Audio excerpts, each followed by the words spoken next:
Saudara-saudari, anak-anak yang terkasih, selamat sore. Semoga sehat semuanya.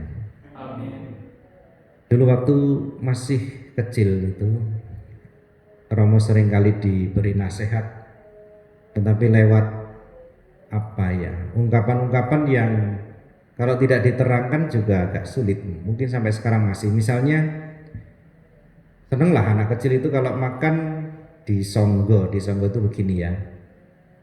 Lalu duduk di depan pintu lawang, misalnya gitu kan, nongkrong. Sampai sekarang mungkin juga masih banyak yang gitu. Lalu misalnya ibu mengatakan, kalau makan jangan duduk di depan pintu, railok, nggak baik gitu. Tapi kemudian lama-lama diterangkan mengapa tidak baik gitu. Karena bisa menghalangi orang yang mau masuk kan.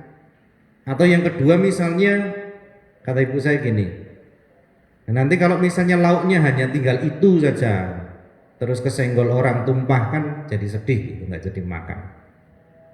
Atau juga misalnya bantal itu jangan diduduki, bantal aja dijagongi, bantal itu jangan dijagongi, kualat gitu.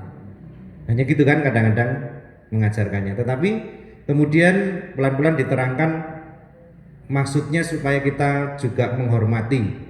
Dalam arti bantal itu kan seringkali untuk meletakkan kepala gitu. Jadi orang eloknya nggak baiknya itu karena itu, bahwa itu untuk ditempati kepala, meletakkan kepala ya jangan diduduki gitu.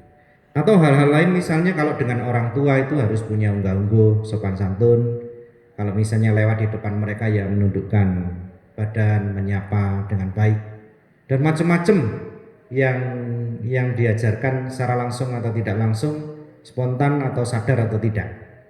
Nah, saudara-saudari yang terkasih, memang berhadapan dengan kebijaksanaan hidup seperti itu, orang bisa punya dua sikap. Terlebih kita sebagai orang dewasa ya, orang yang tua. Yang pertama, itu kita dengan sengaja, dengan sadar mengajarkannya, ataupun dengan tidak sadar mungkin mengajarkan atau meneruskannya kepada generasi yang muda karena tahu nilai-nilainya. Tetapi bisa jadi juga ada orang yang cuek-cuek saja gitu. Tinggal kita lah sekarang ini sebagai orang tua mungkin juga merenungkanlah, refleksi, melihat pengalaman kita. Apakah kita mengajarkan sih hal-hal kecil-kecil seperti itu? Yang dulu itu jelas diajarkan sama orang tua itu. Misalnya bapak itu melihat dengan pandangan yang agak tajam saja kita sudah tahu gitu, bahwa itu boleh atau tidak boleh. Misalnya makan jangan bersuara, misalnya hal-hal kecil seperti itu. Mungkin beda dengan anak sekarang, dipendeli malah balas mendeli ya, lebih sangar anaknya daripada bapaknya mendeli itu. Enggak dong, disuruh enggak dong, dikode enggak dong. Mungkin itu juga kesalahan kita orang tua karena tidak dari awal menanamkan atau mengajarkan nilai-nilai yang baik itu. Kita juga seringkali cuek gitu. Tetapi bisa jadi juga kita sebagai orang muda itu menganggap apa yang diajarkan oleh orang-orang tua kita itu sebagai sesuatu yang kolot. Ganti sajalah gitu. Mengganti itu lebih gampang.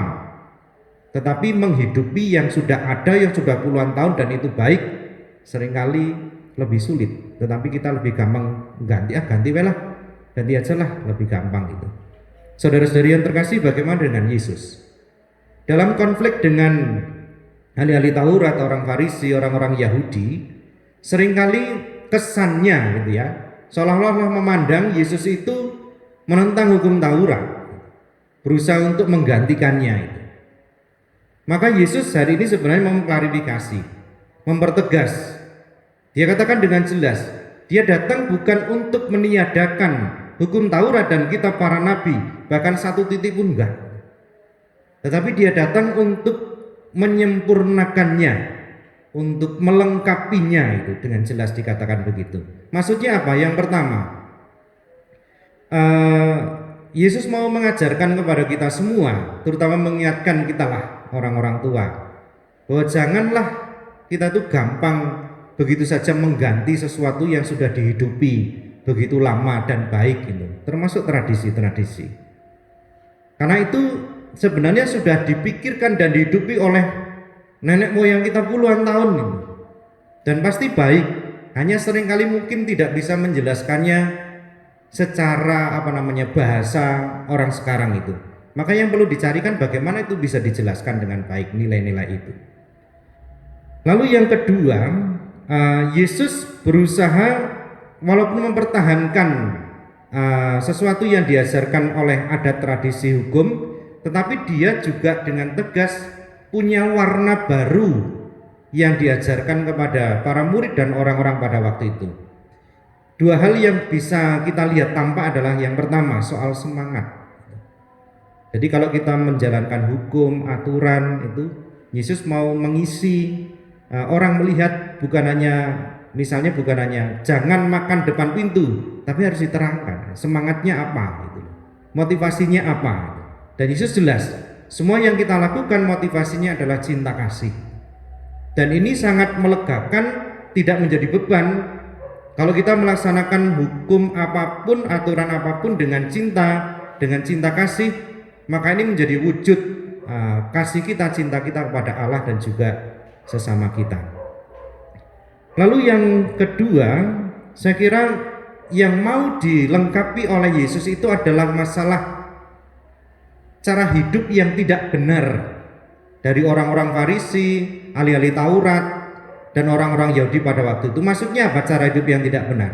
Mereka itu hanya ngomong tetapi tidak melakukan, hanya teori tetapi tidak melaksanakannya. Jadi hukum itu menjadi beban bagi diri sendiri tetapi juga dibebankan kepada orang lain. Dan ini sampai sekarang pun saya kira bisa terjadi dalam kehidupan kita sehari-hari. Artinya begini, mari kita lihatlah dengan sadar, terutama sebagai orang tua. Kata-kata kita sebagai orang tua itu akan didengarkan oleh anak-anak kalau kita juga melakukannya, ya kan? Seringkali anak-anak kan niteni, memperhatikan. Loh bapak aja enggak kayak gitu, kak gitu. Kadang-kadang saya memperhatikan anak kecil, saya tegur, dek kok doanya begitu, cuman begini. Dia bisa jawab ini, oh bapak ayo gitu kok. Nah kapok kan kalau begitu kan. Kalau bapak aja misalnya dilarang, jangan ngerokok dek. Lah bapak aja ngerokok, jangan minum dek. Oh bapak aja amer tiap hari itu kan. Di depan itu ada tua, ada minuman keras, diupload lagi.